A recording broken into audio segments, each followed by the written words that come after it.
Hey everybody, Mike Rondo coming to you from the fortress, or the fence of fortitude. That's what I called this. I couldn't remember. It's been a while. But I did this about a month ago. I was here smoking a pipe. But today, we're going to do, I've got to move my table here. Whoops. We're doing second time around for Northwoods, which is an interesting blend. Let's see. From Boswell. I don't know what that bird is. But, and anyway, I got to refresh myself because it's been a while since I've had this. And I'll get into the reason why. Let's see. Boswell's Northwoods. Let me just see right here. Bear with me. I want to make sure it's an English blend. Okay, I was right. It was an English blend. All right, that's what I was. Black Cavendish, Latakia, and Virginia. All right, see, I was right. See, I just wanted to make sure I was right before I said something. Now, back 9 months ago, I reviewed this, and I liked it. It got high remarks, and if I remember right, it made my list for my top 5 of 2021. I could be wrong on that. I haven't watched that video since I've done it. So I typically make these videos, edit them, and never watch them again. I used to do that with podcasting too. And this angle may be off.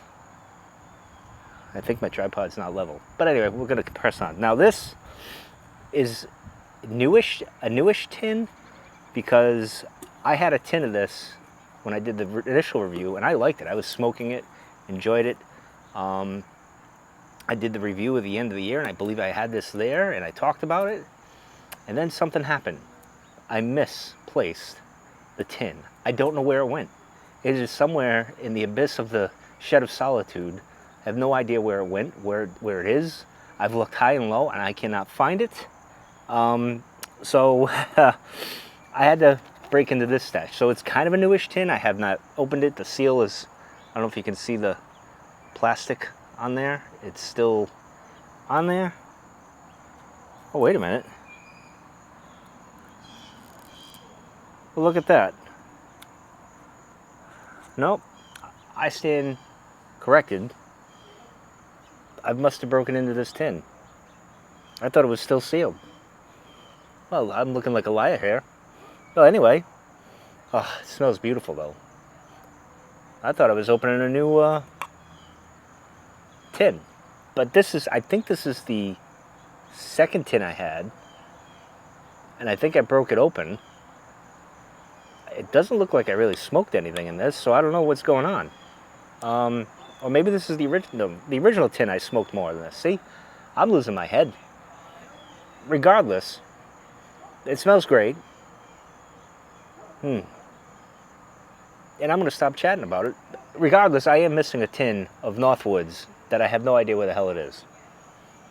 Whether that be the tin I just opened or the tin that's sealed up. I don't know.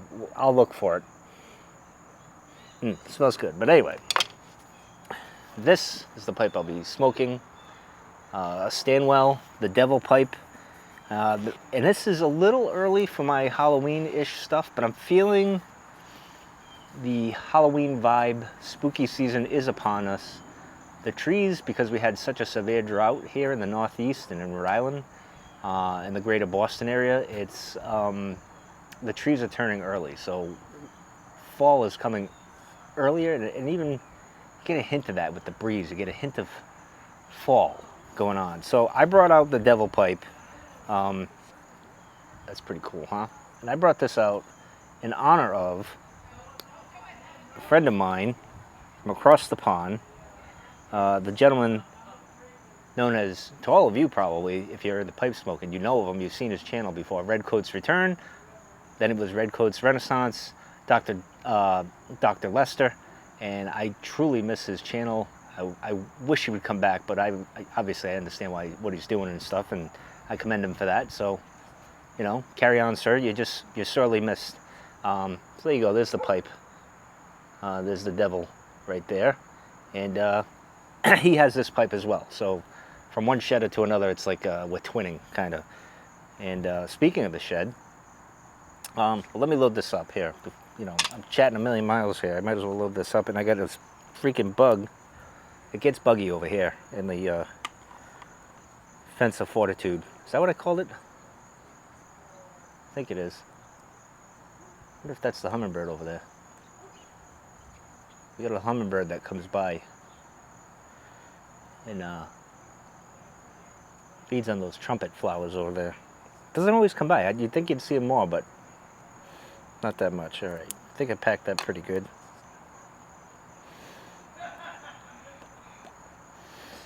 All right, so cover this up so I don't spill it, because that's my luck. I'll probably spill it. And I almost broke out, and I will probably tonight if I do another video, which there's a likelihood I will, a different lighter. An old school, early on channel kind of lighter.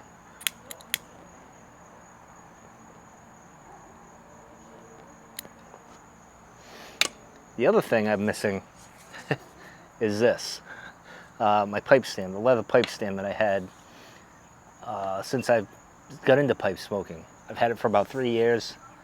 I don't know where it went. I was out here a couple weeks ago smoking my pipe.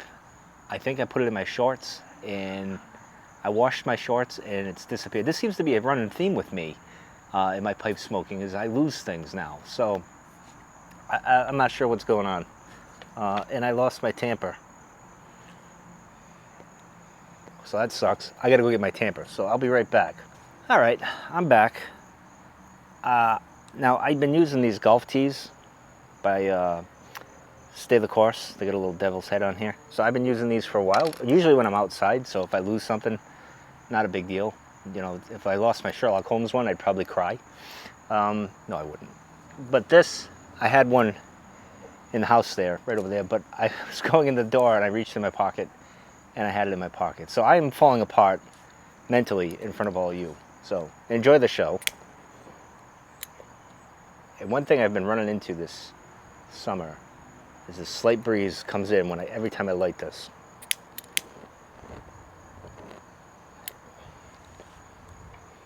And the wind had to kick up. Looks like it might rain. Let's try this again.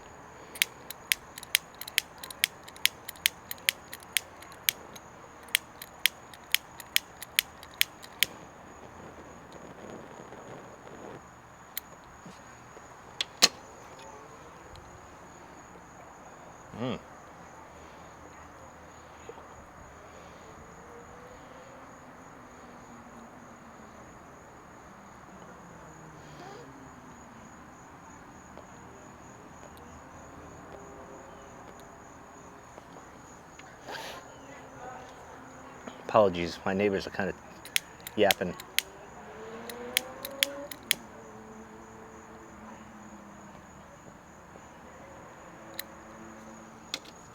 There we go. I think I got a good light.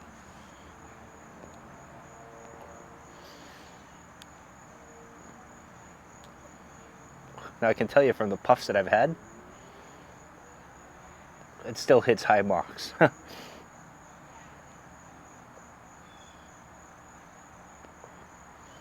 So the short answer is I still like this. Still great.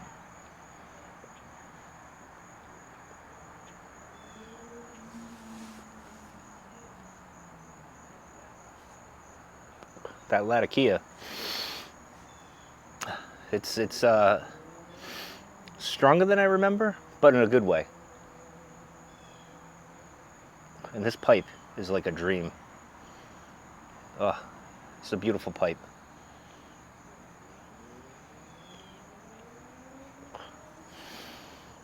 Speaking of sheds, I cleaned it up a bit today. You might have seen the post of the video. I updated the library. I brought new books in. I still got new books coming. So I did all that. Cleaned up the table area. Didn't do much where I sit. Typically in the fall and the winter, you see me sitting by the fireplace there. I will be getting to that.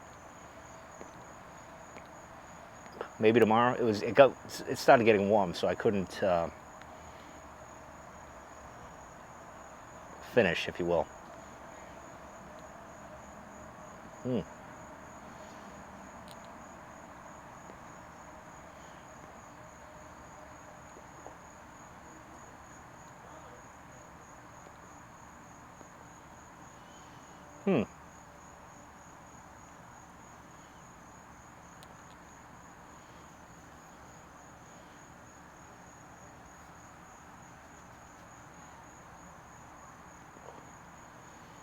Now, I don't know if it's fair to say that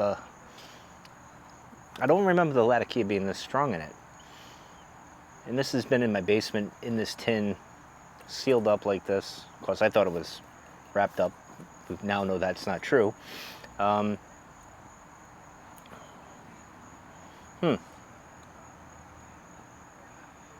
I don't know if it's aged that way. I don't know.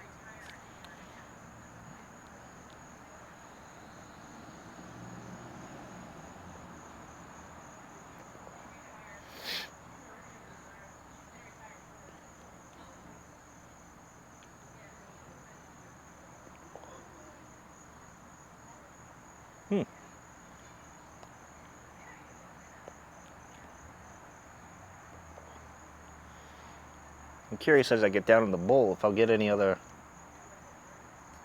notes there, because this is all lat.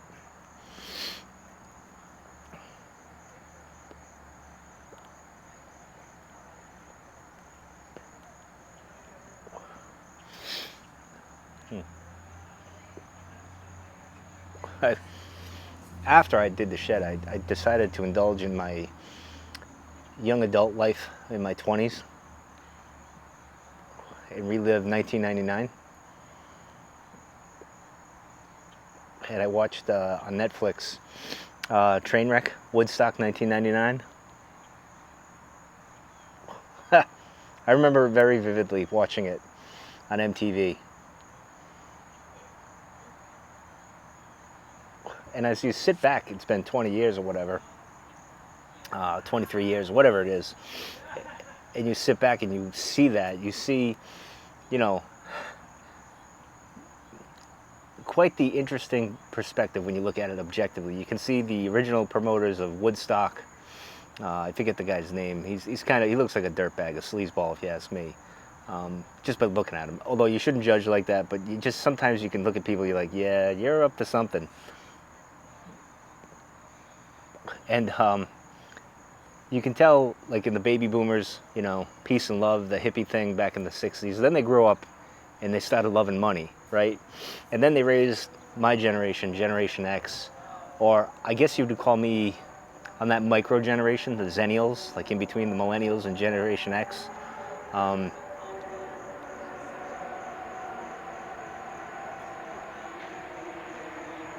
lot of motorcycle.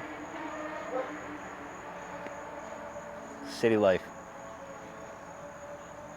So in any case, you got my generation that was raised by these people who didn't really raise us, in a sense, like as a generation. I'm speaking in broad strokes here, and I'm not saying every case or whatever. I'm just broad strokes with the paintbrush here, just throwing things out. It's not the whole story, but when you look at it, this documentary, and you see it, you kind of like, we had a lot of anger. Like, we raised ourselves, we functioned on our own, and that's not necessarily a bad thing. But all through the 90s, you could tell there was that. And this might even come out in the true crime podcast that I do, that it's kind of shaping and changing. Because the 90s had a lot of interesting things happen. Probably the last great decade, really. Maybe I'm wrong on that. Maybe I'm just being too nostalgic there. But it was a very interesting generation or decade, with crime, with pop culture, with movies, just about everything. It was an interesting time to be alive and witnessing that growing up. And my generation had a lot of rage pent up from that boomer generation. And it just seems like when you look at it, it's like we took out our anger that day, that weekend, on the very, and I love capitalism, but there's a thing of greed, and that's exactly what happened there, and the people got sick of it. And there's a point in the video where this kid who's young like me, he was 22, I was 23 in 99, so he's telling the promoters, like, who had no clue who Limp Bizkit was, Korn, the Red Hot, any of these people, and he said, you might want to rethink that lineup, because they were more hardcore than like you got in the 60s. They didn't listen to him, and it was just like, let's just douse gasoline on all of this.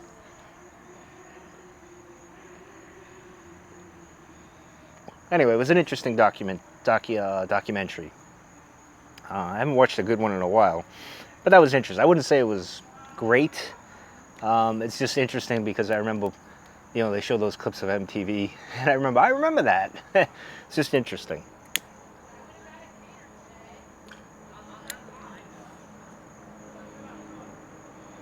Worth checking out if you're looking for a documentary to burn a few hours. There's only 3 episodes.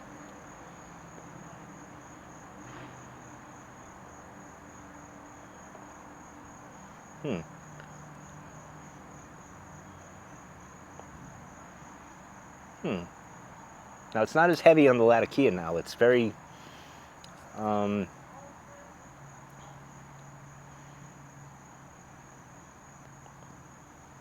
know what I'd call it. It comes back to lat though, on that back end.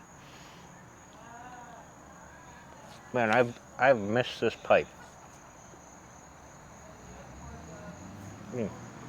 I'm so glad.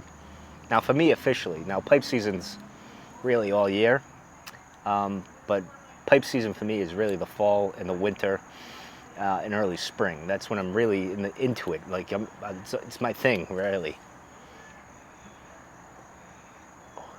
I don't know. It just makes me feel good.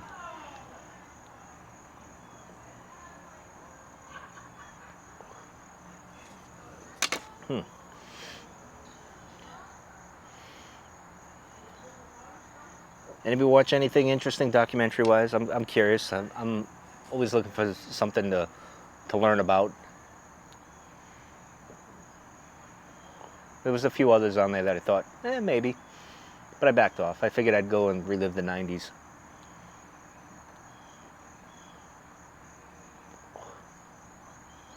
There was something the other day that made me think of that decade.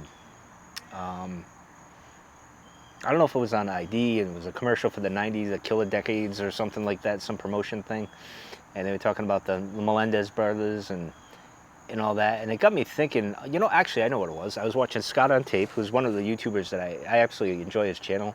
I hope I meet him someday. He does a really good job. Good guy. And he did something on the O.J. Simpson trial. It just took you back to that time, what was happening, and that made me think of the 90s and all those things that happened. It was just it was a really interesting decade. It was I don't think we've had something throughout a whole decade, like from 1990 to 99. I don't think we've had a decade that started and just ended with, I don't know what I would use the word. I wouldn't say drama or it was just a consistency of, oh, interesting. Oh, wow. Really? That happened? Really? The early aughts, 9/11, of course, the war and all that stuff. We had those moments, but consistency-wise, I don't know. Maybe I'm just being too romantic on the 90s, maybe. Certainly music-wise, it was a kick-ass decade. Very under the radar kind of decade for music.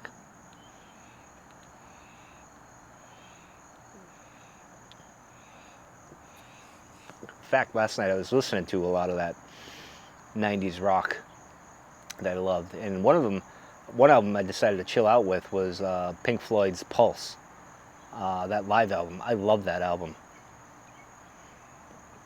From like start to finish, it was a great. I had such fond memories of that album. I remember the CD.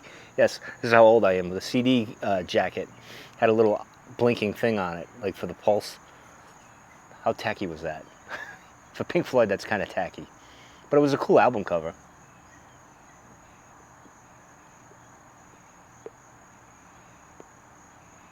Of course, one of the reasons I like Pink Floyd is because it's one of those bands, lyrically, they make you think. Even if it's not anything to do with what the song's intent is, it makes you think about things. It's very, very interesting. Rush is another band like that. Tool. Those are like my 3 bands that make me think philosophically or spiritually, if you want, whatever you want to call it. I'm sure there's others. I'm kind of losing track, if you will.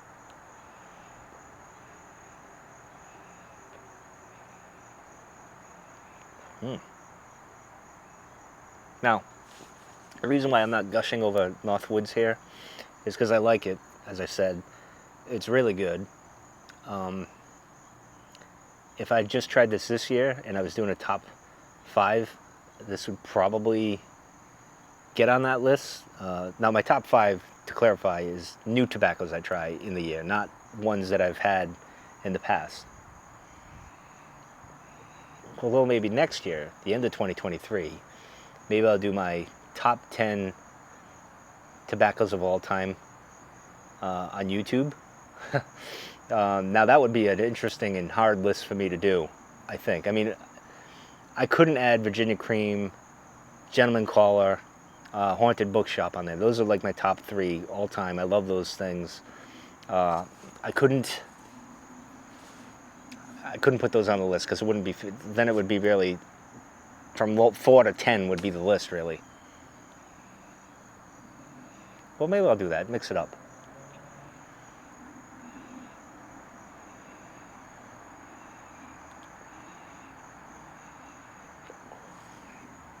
I know one thing.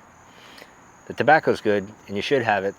And if you don't have it, go get it. But if you can find yourself a Stanwell Devil Pipe, like I did, you gotta try to get one.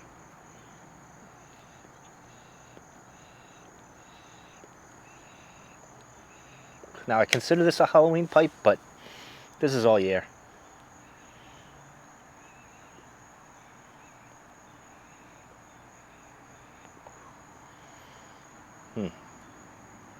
And the beauty of this is it's not filtered. And like this morning I smoked my cob, my diamond cob that I got from tobaccopipes.com.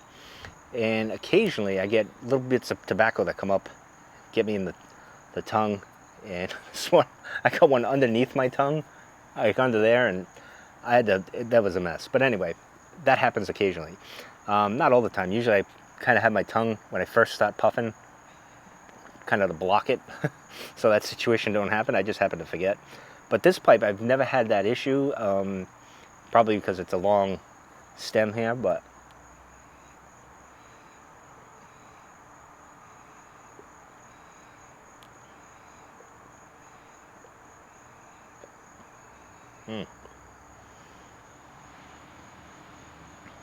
if I did that top 10 all-time list for YouTube, blends that I've tried, Northwoods would probably be on that list.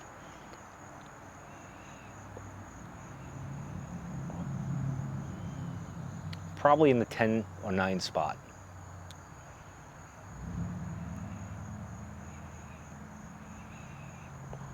I don't know, I might have to do this list this year, right? Because I haven't had many new blends that I've tried, although I do have new blends coming. In fact, I got another Christmas blend. I hope the sun isn't washing me out here. I thought I was in the shade enough, but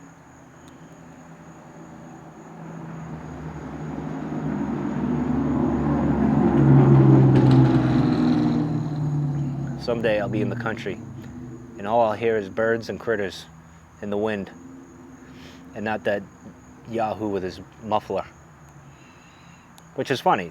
I'll end it after this here. I'll go on a little rant here. I like exhausts that sound good. That sounds like dog shit. You know, like a 392 with that exhaust done right. That you know, those little like Hyundais with the it sounds like a motorcycle exhaust. It sounds like complete garbage. No offense to you guys that are into that. I know it adds power. Whatever you want to do is you. You do you, boo boo. I don't care. But for me, it's annoying. And I've struggled like with the Jeep. I want to put an exhaust on, but I don't want anything droning and annoying neighbors and myself if I'm out on the trails. I don't want to hear that. You know what I mean? So for now, I'm keeping it stock. But I would like to add something a little more throaty, a little bit. I mean, it's a 6-cylinder engine. It's not a V8. Who are we kidding, right? It's a soccer mom, as they say, engine in there. It's not, you're not fooling anybody at the end of the day, but something a little more interesting. Actually, what I want for the exhaust is something that ends right where the bumper is, so I don't smash it on anything if I'm in the trails when I get to that point sometime this century. I think I got a light again. I've been doing pretty good with the tamping and relighting it.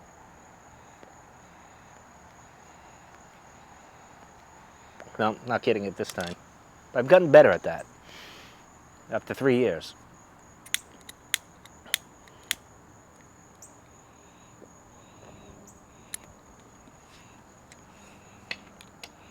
But one of the things about the electric vehicles, and I saw this on Trail Recon,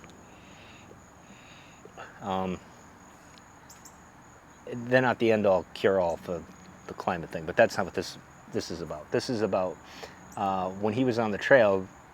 Now it gets kind of crap for mileage or range, if you will, whatever you want to call it, with the Jeep 4xe, and I think it only gets 20 miles or whatever that is. But he was driving around and it was like really silent, and he's driving around the trails. Now that's a good benefit, I think, if you're off on the trails. That would be pretty cool. But anyway, I think that's going to do it for the video. I've gone on way longer than I should, but you know, a lot of you people fall asleep to these videos, and I like bringing some peace to you, so hopefully this does that for you. Anyway, if you made it this far in the video, thanks for doing that. I will see you guys later. I'll probably do a video tonight. I might revisit another blend. I'm not sure which blend I'll do, but we'll see. And that's my neighbor, so that's my cue to get out. See you later.